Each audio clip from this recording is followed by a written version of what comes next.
boy's scream was short and sharp, the kind a mother never forgets. Esther dropped the feed sack where she stood, her frozen fingers clumsy with shock. Her boots slipped on the thin snow crust as she bolted toward the barn, heart pounding so hard she didn't hear the wind anymore, didn't feel the whip of snow against her cheeks. Just that scream, still echoing in her skull. "Silas!" The barn door was already swinging open, just as she reached it. Her youngest, 11-year-old James, was breathless, pale, one mitten gone. "He fell in. Mama, Silas fell in." She didn't stop to ask what. She shoved past the door, boots clapping against the packed earth floor. Then she saw it, near the rear wall of the barn, behind the hay bales, a black hole in the floor, a jagged opening, and from it, the faintest, muffled sound, a boy crying out, "Alive! Alive!" Esther threw herself toward the hole without hesitation. The earth gave off a deep, unnatural warmth as she knelt by the edge, swinging the lantern forward. The pit dropped steeply, its sides raw and clawed, the dirt damp and dark. Silas's voice echoed up faintly, then again, louder. He wasn't far, maybe 10 feet down. "Silas, baby, I'm here." James dropped to his knees beside her, gripping the lantern, tears leaking down his cheeks. "He went to find the chicken eggs. He climbed back there. Then the floor he just fell, Mama." Esther didn't pause. She tied the feed rope around a beam, knotted it twice, tested it, and handed the tail to James. "You hold it tight. You don't let go unless I tell you. You're going down there? I dug it. I know how deep." She didn't explain. Not yet. Not about what she'd built beneath this barn months ago. Not about the rumors, the stares, the words like crazy and desperate flung at her behind her back. Not about the cold truths of frontier life, or the fear that had taken root in her chest since the first freeze. She didn't say any of that. She just climbed down into the earth. 6 months earlier, no one had taken her seriously. Not even the decent men, the ones who'd helped lift the barn walls when she buried her husband and still had 2 sons to raise. They had meant well, most of them. They'd just laughed kindly when she told them she was digging beneath the structure. "What for?" they'd said. "Cold cellar's one thing, but you're acting like you're fixing to live underground." She'd nodded and gone right on digging because she wasn't just planning to store potatoes. She was planning to survive. It had started the previous February, when the frost didn't leave till late April, and the preacher's wife lost her lungs to a coughing sickness that swept through every homestead. That storm had blown in so sudden it buried every trail and snapped fence posts like matchsticks. Her boys had nearly frozen that week, their small bodies curled up beside the cook stove, teeth clacking, breath fogging in the parlor. That was when Esther knew the truth, that wood walls and shingles weren't enough, that every winter was worse than the last, and that if she didn't prepare now, her boys might not see another spring. So while the men cut timber for new barns, Esther dug. While other women canned peaches, she reinforced the barn's foundation with packed clay and stacked stone. And while others laughed, oh, how they laughed, she measured, braced, and carved out a shelter so secret even her sons didn't know the full of it. She called it the belly, because it was where her family would retreat when the storms came howling, where they could curl up in warmth, protected by layers of earth no wind could pierce. Now, in the present, her boots thudded onto the dirt floor below. Silas was huddled at the base of the slope, muddy and shaken but unhurt. "Mama," he whispered, voice thick with tears. She was already pulling him close. The boy trembled in her arms as she checked his limbs for breaks. Nothing, just scared. Just fallen through the hatch she'd left unsealed. "Come on," she said softly, brushing dirt from his curls.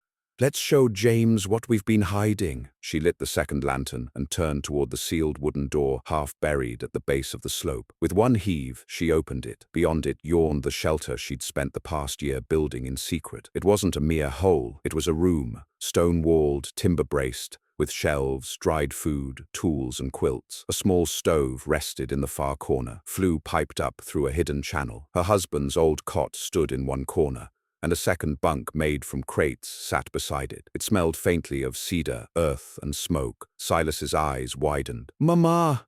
She only smiled. "I told you, always have a second plan." They stayed there that night, when the winds rose, when the snow came back harder than any storm since '62. James climbed down just before dusk, hauling blankets, water, and the wounded hen. Together they sealed the hatch, lit the stove, and waited and waited. Above, cabins were already groaning in the wind, roofs lifting, doors ripped from hinges, but down in the belly they heard only the crackle of their small fire and the soft breath of each other's sleep. For 3 days, The storm did not stop. When they emerged, the sun was ice-pale and the world above unrecognizable. Half the town's cabins were flattened. The schoolhouse roof had collapsed. 3 men were missing, and the preacher's widow was found frozen beside her ruined chimney, clutching a Bible. Esther's barn still stood. More than that, her sons were fed, dry, warm. No one laughed anymore. In fact, they came to ask, to look, to beg, some of them, for help building their own. And Esther, she just kept working.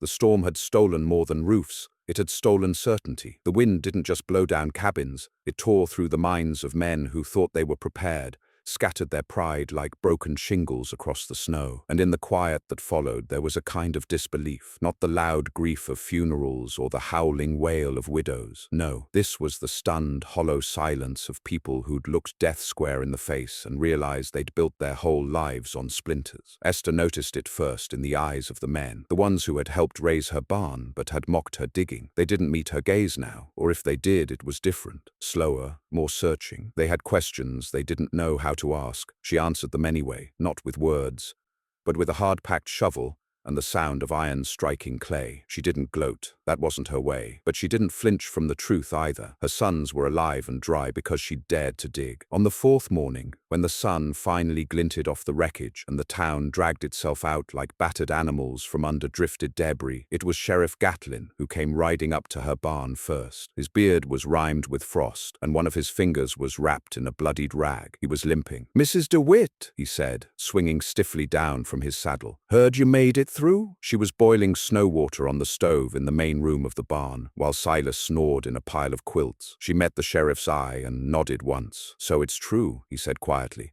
"You had a place down there." She didn't answer right away, just motioned toward the hatch and then crossed to the wall, pulling back a blanket to show a carefully drawn diagram she'd kept hidden, one made during spring, charting airflow, flue placement, water runoff from the snowmelt. He squinted at it, then exhaled through his teeth. "We lost 6 cabins," he said. 3 men unaccounted for. Cattle froze where they stood, children coughing bad. "You were the only one," he trailed off. Esther let him trail. The sheriff wasn't a cruel man, but like most, he'd thought her half mad when she started digging, when she refused to remarry, when she put her efforts into soil instead of society. "I need your help," he said finally. "The town does." And that was when the real work began. It wasn't enough to survive, not now. Now they all had to reckon with the truth she'd unearthed. It started small. Sarah Pinter, whose husband had died in the first freeze, brought over 2 jars of preserved corn and asked if Esther could help dig a shelter beside her chicken coop. She was too ashamed to ask outright, but her eyes held the same quiet panic Esther had once known herself. "I'll bring my boys," Esther said. Then came Paul Stroud, a man who'd once said her digging was unseemly for a widow. He had a 4-year-old with a cough that wouldn't quit, and a wife whose fingers had blackened from the cold. He didn't speak when he came, just stood at the edge of her barn and waited, hat in hand. Esther sent him home with a hand-drawn plan for a 3-foot trench, lined with rock and sealed with pitch. "Start there," she told him. "Dig east. Wind comes worst from the west." They came in trickles, then in droves, and still Esther dug. Her hands were raw, nails black with soil. She'd split the pads of her thumbs, torn her boots to seams, but she did not stop. She couldn't, because something had shifted that winter, not just in the weather, but in the shape of things. The earth itself felt closer, more essential. She'd learned its breath, its warmth, how it swallowed cold and kept secrets. That spring, instead of raising more cabins, the settlers began digging. Some dug wide, shallow cellars. Others tunneled narrow passageways into hillsides or beneath sheds. A few even asked Esther to come see their work, to bless it in a way, and she did, quietly correcting airflow angles, recommending insulation, teaching them how to use oil-soaked burlap as a windbreak. And all the while, she kept improving her own. By summer, Esther's shelter beneath the barn had grown. It wasn't just a room anymore. It was a system, a small tunnel snaked beneath the pasture fence line to a second hatch, hidden in the tree roots. A smoke diffuser box had been added to the stovepipe to keep the smoke low and dispersed. A rain catchment barrel, buried just deep enough to avoid freezing, now fed a trickle of water through a hollowed log. She wasn't building a hiding place anymore. She was building a future. Her sons were growing too. James, nearly 12 now, had learned how to brace the tunnel walls with angled slats and knew how to seal the hatch with tar when storms threatened. Silas had mapped the root cellar network in the area and learned how to stash dried goods in clay pots, sealed with wax and wrapped in straw. This wasn't desperation, it was defiance. Then came the second storm. It arrived faster than the last. Not in winter, but in the late autumn, before anyone was ready. The cattle hadn't been driven down yet. The hay hadn't been fully stacked. And the snow didn't fall in soft layers. It dropped like a curtain, hard and sudden, driven by a wind with teeth. By nightfall, you couldn't see 10 feet. Esther didn't wait for things to get worse. She grabbed the quilts, the dried meat, and led her boys down into the belly once more. The wind howled all night, but they didn't hear it. They were warm. By morning, the roof of the Pinter homestead had cracked clean through. James heard it when he climbed the hatch to check the stovepipe. The snow was 5 feet deep. He could just see the corner of Sarah's chimney poking up, black and broken.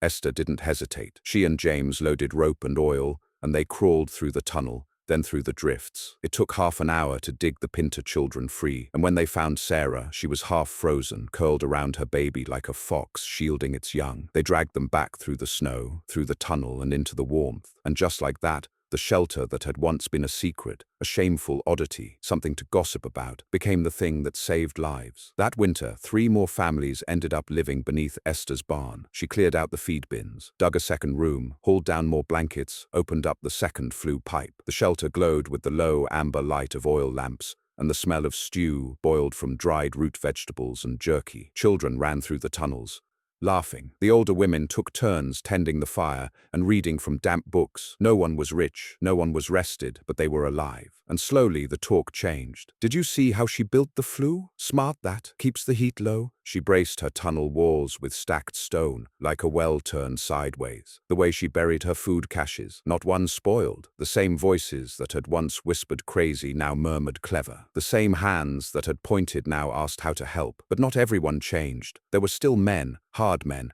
who looked at what Esther had built and saw a challenge, not a miracle, not a mercy, but something they needed to own or control. They came late one evening, boots crunching in the fresh snow, voices low and curt. 3 men from the far valley. One had a limp and a silver badge from a mining outfit back east. The others carried rifles. They didn't knock. "Ms. DeWitt," the lead man said, "we hear you've got a shelter down here, a mighty fine one. Whole place stayed warm through the last 2 freezes." Esther stepped outside. She didn't bother closing her coat. Her breath fogged between them. "And what of it?" she asked. "We've got men up the ridge," he said. 12 of them, most of them freezing. "We're requisitioning your shelter." Esther didn't flinch. "You've got your own land, your own barns. Build your own hole." "We don't have time," he said, his voice a little colder now. "You have something we need." Esther's voice was low. "Then dig." The man with the badge took a step forward, hand resting near his belt, and then a sound behind Esther, the clatter of boots, the cocking of a rifle. James, 15 now, stood behind his mother with his father's old lever-action aimed square at the snow. Behind him came the Pinter boys, then Paul Stroud, then the sheriff. Not one of them said a word, but the message was clear. This wasn't just Esther's shelter anymore. It was theirs. The men with the rifles left without another word. They didn't speak to Esther, or to the boy holding the old lever-action like it was part of his spine now. They only backed away slowly, the wind ruffling their coats, then turned and vanished into the white, as if the land itself had decided they were unfit for this place. The moment their silhouettes disappeared over the ridge, Esther exhaled, her jaw loosened. Her hands, still clenched, began to open, and still she said nothing. Not to James, not to Sheriff Gatlin, not to the others. Instead, she knelt in the snow and pressed her palm flat to the drift near her barn's foundation, like she was listening to the ground itself. Then she stood and went back to work. It was no longer just a shelter now. It was a system, a lifeline, a strange kind of pulsing, living organism that grew not by design, but by need. Each storm brought more mouths. Each mouth brought a new skill. And somehow, against the churn of the frontier's cruelty, this odd underground space beneath Esther's barn became something else entirely. The last warm place in the valley. Children called it the den. Mothers called it the womb. Men who had once raised cabins with their own hands now whispered about the old root cellar with awe, like it had become a myth in its own right, some strange, earthen temple buried in the cold, where no one froze, where firewood never ran out, where breath didn't fog in front of your lips, and food never quite disappeared. Esther never gave it a name, not aloud, not in her head, but sometimes, in the dead of night, she would sit by the stove and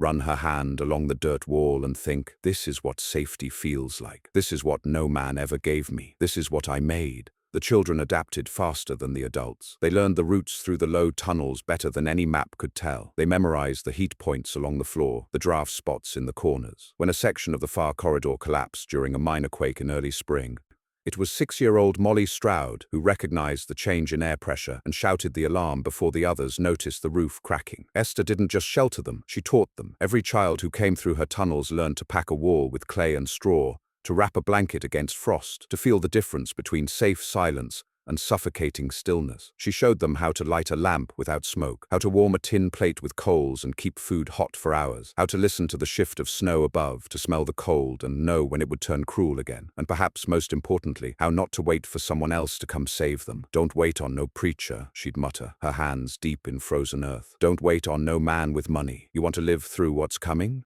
You make your home a weapon against the weather." But not everyone could make it. Not all could be saved. In late March, a family tried to reach her shelter from the far ridge. The Morrises, a father, mother, and 2 girls. They made it halfway before the storm swallowed them. By the time Sheriff Gatlin found their trail, it was a ribbon of half-buried blood and torn fabric leading nowhere. A broken sled, a single mitten in the snow. That night, Esther sat by the hatch entrance for hours, wrapped in her husband's coat, staring at the storm like she meant to stare it down. James came and went twice. Silas brought her stew, untouched. She didn't cry, not then. But the next morning, she began expanding again. No more secret, no more hiding it from the town. She began digging outward, not downward, but horizontally, reaching toward the other barns, the ones close enough, the families who'd tried and failed to build their own, the ones still clinging to wet stone basements and sagging lean-tos. Paul Stroud joined her, pick in hand, so did Sarah Pinter. By week's end, there were 8 of them digging, and when their bodies collapsed from exhaustion, it was the children who took over. By May, there were 5 new access hatches into Esther's shelter. Each was hidden beneath old hay bales or disguised beneath collapsed sheds. The tunnels were low, braced with stripped saplings, the dirt hand-packed with ash and gravel to fight against meltwater and spring quakes. The center of it all remained beneath Esther's barn, the belly, still warm, still humming with life. But now it had arteries. Now it could breathe. Now it could save. The town took notice. It couldn't not. Sheriff Gatlin began redirecting supply deliveries to Esther's slope instead of the general store. Folks began leaving baskets of food, wool, and tools at her door, unasked. A carpenter named Ward came by to install a reinforced hatch frame in exchange for shelter rights come fall. A quiet woman named Luann brought 3 goats and a loom and asked to stay through the next winter. "I sew better than I talk," she'd whispered, "but I'll work till my fingers split." Esther let them come. But with every new pair of hands came a new problem. How do you keep air flowing when the rooms stretch wider than a chapel? How do you keep warm when bodies outnumber beds 3 to 1? How do you stop disease when snow makes medicine scarce and wood smoke is the only thing keeping the rot at bay? She solved each in turn. For air, she used old chimney pipe, buried diagonally and filtered with charcoal. For heat, she built a second stove, dug a venting trench, and trained James to read the flue drawer by flame color. For sickness, she boiled pine needles for syrup, pressed hot rags soaked in snowmelt, and taught every child to wash hands in ash when soap ran dry. And when even that wasn't enough, she turned to the ledger. She'd kept it from her husband's days, a thin book of chicken scratch notes and fence post repairs. She turned it into a living record. Every room she added was measured, every family recorded, every food store catalogued and timed, every tunnel tracked, labeled, adjusted with dates. A child coughing, marked in ink, vent sealed, dated, fire burned low, logged with time and temperature. The town laughed at her for years for not taking a second husband. Now she had a system, and they called her matriarch. They meant it with awe, sometimes fear, but no one questioned it, not after the 3rd winter. That winter was different. It didn't come like a storm. It came slow, creeping, like a sickness. The days shortened, but the snow held off. The sky turned gray, but the winds were gentle. Everyone thought maybe they were safe, that maybe the cold was late or milder this time. Then came the ashfall, not from fire, but from the mountains. The air smelled of iron. The snow, when it came, fell in flakes the color of bone. Not white, not soft, but dry, dead. Men stopped chopping wood. They started hoarding bullets, because no one knew what was coming. In the 3rd week of that ash-colored snow, the air grew so dry that breath cracked lips before you spoke. The cattle died on their feet. And worst of all, the creeks froze, not from cold, but from sheer silence. No flow, no melt, just stillness. And people began to disappear, not to death, but to desperation. Families that had mocked her years ago now sent their oldest boys at night, begging for entry, offering land,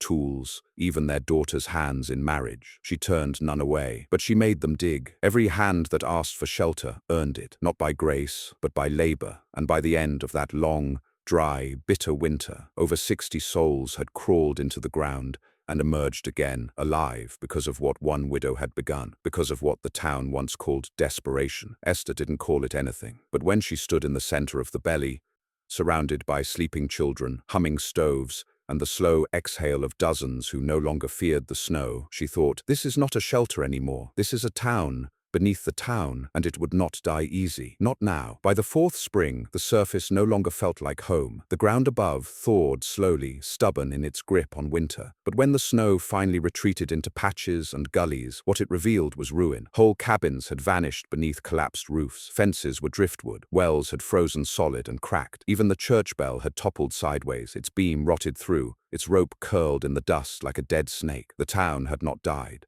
but it had changed, or rather relocated. Esther's shelter had grown from a hollow in the earth to a village beneath it. By April, there were 7 tunnels, 4 entry points, 2 smoke-dispersing stoves, and 1 woman who oversaw every detail like the old marshal once oversaw law. Except Esther didn't carry a badge. She carried a ledger, and in it, she recorded not just who lived and who died, but what each person did to deserve the warmth. No one rested without having earned it, not by right of name, wealth, or manhood, but by labor. If you can't dig, you carry, she said. If you can't carry, you sow. If you can't sow, you teach. And if you can't do any of that, then you watch the fire and keep it fed. And somehow, with that, everything stayed alive. The first baby born underground changed everything. It happened late in summer, when the surface still cracked underfoot like old parchment, and the trees above looked more bone than bark. Sarah Pinter's sister, Della, had arrived in early July, already swollen with child. Her husband lost weeks before on a failed journey east. No one thought she'd carry to term. But on a damp August night, while the wind outside shifted wrong, dry and sharp and crackling with the strange new air that hadn't left since the ashfall, Della screamed once, then twice, and the child came. A girl, pink-cheeked, breathing, born in the belly of the earth. They named her Hope, and no one laughed at the name, because by then, they all knew what it meant to be born underground, not hidden, not ashamed, but sheltered, willed into life. Esther didn't cry, but she held the child while Della slept. And for 1 long hour, she sat beside the firelight and said nothing, just watched the baby's mouth move like a fish, searching for warmth. It was then that James leaned against the doorway, now 17 and hard-shouldered. His face leaned from hunger and cold, but his voice certain. "We'll have to make another room," she nodded. "And another tunnel," he added. Still she said nothing. He stepped forward. "You think we can build it? A whole life down here?" She looked up slowly. "We already did." But not all eyes watched with hope. Above, in the ruins of the old town, there were still cabins that stood. Men who had locked their doors and hoarded what food remained. Those who'd refused to dig, who had mocked until they were too late to beg. They watched now from broken porches, rifles across laps, eyes sunken and half mad. And one of them was a man named Elias Harper, once a blacksmith, then a widower, now something colder. He'd refused to bring his children to Esther's shelter when the first storm came. "A man don't hide underground like a mole," he'd said. Both his daughters died that winter. He hadn't left his cabin since, but he watched, and when Sheriff Gatlin disappeared in October, they found his horse near Harper's shed, reins cut clean, no blood, no saddle, just boot prints and ash. The belly braced for another winter. They deepened the walls, dug a second layer of tunnels below the first, a place to store the sick, the dying, the things no child should hear or see, a place to bury the sounds of coughing, of praying, of people waiting for the end. Esther marked this lower tunnel on her ledger with a name no one else knew, the Hollow. It was a last resort, a place even she feared, because if that space ever filled, it meant the rest had failed. Still, she built it, and she made it ready, because the third ash snow had begun to fall, and it was black this time. They lit no fires for a week. The air outside was too strange. The smoke refused to rise. It clung low, twisting like fog, and carried a smell none could place. Something metallic, something wrong. Goats died first, then chickens. Even the feral dogs vanished. The tunnels remained sealed, the vents packed with charcoal and cloth. Oil lamps flickered, and the shelter tightened like a lung-holding breath. Then on the 12th day, James found a boy near the south tunnel, barefoot, bleeding. He carried a note folded into his shirt, a smear of charcoal on the back of a page torn from a Bible. "They're burning us." He couldn't speak. His tongue had been cut. It was Elias Harper. That much became clear soon enough. 3 days after the boy arrived, Smoke rose from the ridge. Fire, black and steady. A message or a warning. No one climbed to check. Then came the noise, a hammering sound. Rhythmic, deliberate. James and Paul crawled to the surface at night and came back shaken. "They're blocking the wells," James said, "filling them with stone. He's sealing the creek beds too. He's trying to bury us before we even die," Paul muttered. "Starve us from below." Esther stared at the far wall for a long time. Then she opened her ledger and began planning something none had dared before. A tunnel outward, not just toward another home or root cellar, but through the ridge, past Harper, past the old town, into the deep woods, a last path, a way to reach fresh water and ground untouched by ash. It would take weeks, they had days, but still, she drew the angles, she mapped the rock lines, she placed vents in advance, sent Silas with measuring string, laid wax along the ceiling to track the air shift, and then they dug. Men worked in shifts, women too. Children hauled rubble in tin pans and dragged it down through side shafts. Sweat pooled in boots, fingers bled, but no one stopped, not even Esther, especially not Esther, because now it wasn't about hiding anymore, it was about breaking through. On the 16th night, they hit rock, the deep kind, flint-veined, sharp. It cracked 3 pickaxes and bruised a dozen knuckles. James sat down, panting. "We can't get through in time," Esther wiped her brow. "We don't have to," she said. She turned back into the tunnel and called for Sarah. "Bring me the kerosene and the pipe fittings." Silence. "Then, you mean to burn through?" Esther nodded. "You do that," Paul said, "and we'll flood the whole lower hollow with smoke. We'll choke the den." Esther looked at him then, hard and clear. "No," she said, "because we're not going to light it here." She sent James and Silas up first, with a wrapped bundle of pipe and wicks, and a carved wooden dowel drilled straight through. Then she sent Paul, then 2 of the older boys. One by one they crawled past the shelter, through a vent channel so small they had to leave their coats behind. On the other side, they laid the pipe beneath the ridge wall, aimed downhill toward Harper's hoarded creek, the last trickle of clean meltwater for miles. Esther waited, then she lit the wick. The blast was dull, not like dynamite, but like a cough from the earth itself, a groan. Then the ground shivered, and then silence. For 5 minutes, nothing. Then James's voice came down the tunnel. "Mama," he called. "It's open." They poured through the new vent like reborn creatures, blinking at the moonlight, coughing through their scarves, and stepping, for the first time in months, onto ground that hadn't been touched by rot. The trees here were green still, the stream shallow but clean, and in the distance, no smoke. Elias Harper was gone, his fire cold, his madness spent. Whatever hell had gripped him had ended, whether by his own hand or by silence. It didn't matter, because now they had made it through. Esther stood at the ridge and looked down at the mouth of her shelter, a black wound in the hillside, steaming with heat and life, her life's work, her children's salvation. A place built from sorrow and made holy by refusal to die, to fold, to wait for a savior who would never come. And she said nothing, only placed her palm once more on the earth and whispered, "Let them call me desperate again." Spring didn't arrive so much as hesitate. The winds stopped screaming. The black ash drifted less. A few birds returned, ragged things with crooked wings and hollow calls, landing on bare branches like scouts after war. But even so, no one in the valley trusted it. They had learned to watch the soil. Esther watched it more than most, not just the color or texture, but the feel, the silence beneath her boots. She could tell when snowmelt had reached the roots before the creek ran again. She could tell when tunnels needed repacking just by the dampness in her palms.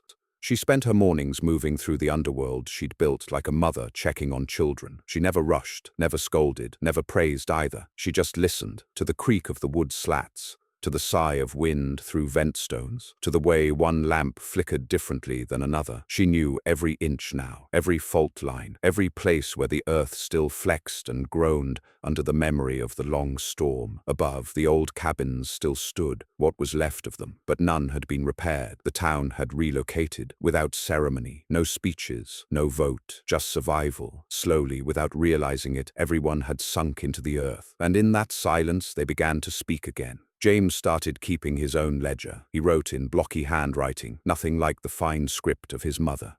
But the entries were precise. Food inventory, flue temperature logs, digging teams. He'd grown broad through the shoulders, his voice low and steady. His hands had more scar than skin. When he walked the tunnels now, the younger boys followed him, not out of curiosity, but trust. He was no longer just the widow's son. He was the boy who kept them warm. He knew the stove better than anyone, could fix a cracked flue in half an hour, could spot mold in flour before it bloomed. And Silas, too, once the scrawny one, the one who cried when he fell. He'd grown tall and clever, with eyes like a fox. He had built his own venting model, carving a fan blade from cedar and cloth, rigging it to spin on rising heat. He didn't speak much, but when he did, people leaned in. It was Esther's shelter, but it had become their inheritance, not of land, but resilience. The ledger swelled, not just with names, but births. Della's baby wasn't the last. 3 more came that spring, one born in the hollow, survived it. Another named Esther, then twins, all healthy. Esther never held them for long. She always handed them back quickly, her hands too calloused, her voice too flat for lullabies. But she watched them grow, and when she saw a newborn curled up beneath her barn, she no longer thought of her husband's coffin, of those nights she'd shoveled alone with no food and no company. She thought only, they'll never know what the surface cost us, and that was good. They tried the surface again in June. A few men went up first, built test sheds, planted rye. The rye came up pale but alive. Water still ran clear, if shallow. The ash didn't fall anymore, but it lingered in corners,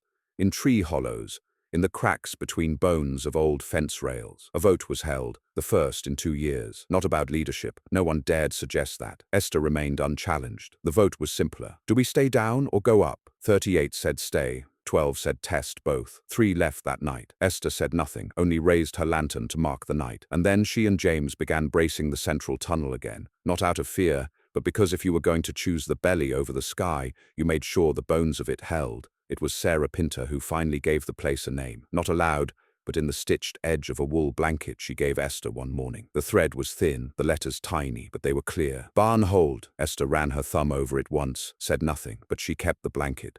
And the name spread. It was passed from mouth to mouth like old stories used to be. Barn Hold, the place where the fire never died. Barn Hold, the place the storms never cracked. Barn Hold, the home you earned, not inherited. That autumn, someone came riding into the valley from the east. He was young, pale, worn from travel. His coat had been sewn 6 times, and his boots had rawhide soles. His horse was barely alive. He carried no gun. When Paul Stroud asked where he came from, the boy only said, "Farther east." Nothing left there, just bones. He looked around the ruins of the surface town, then down toward the barn, where smoke curled from the small vent pipe disguised with brush. "You the ones who lived?" Paul nodded. The boy said, "They said you dug like rats, said you'd suffocate down there." Then he looked back up, eyes wide. "But I heard you had babies down there. That true?" Paul smiled for the first time in weeks. "You want to see?" The boy followed him down. He never left. Winter came again, as it always did. Less ash now, just snow, just the old kind of cold, cruel but familiar. They knew how to answer it now, with stone and straw and pipe, with silence and stillness, and heat pressed low against the dirt. James managed the main stove. Silas oversaw the tunnels. Paul watched the gates. Sarah ran the dried goods stores. Esther, she moved slower now, not weak, just worn. She still checked every vent once a week, still tapped every ceiling beam with the flat of her knuckle, still whispered to the walls sometimes, still touched the floor when no one was looking. One morning she sat by the fire for a long time.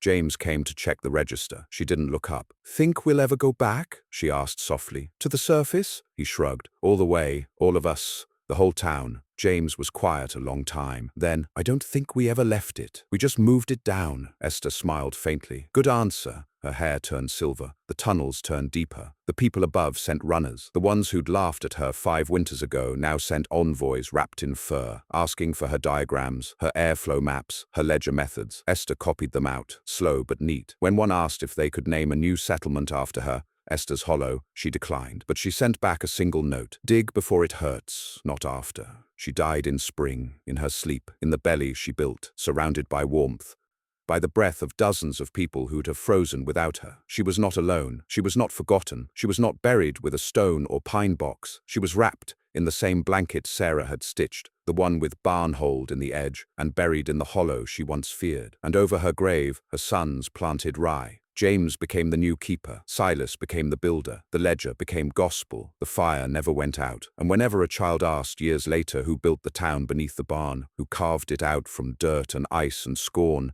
and turned it into a living, breathing sanctuary, They told the truth. Her name was Esther DeWitt, and they called her desperate until every last cabin failed and hers stood warm,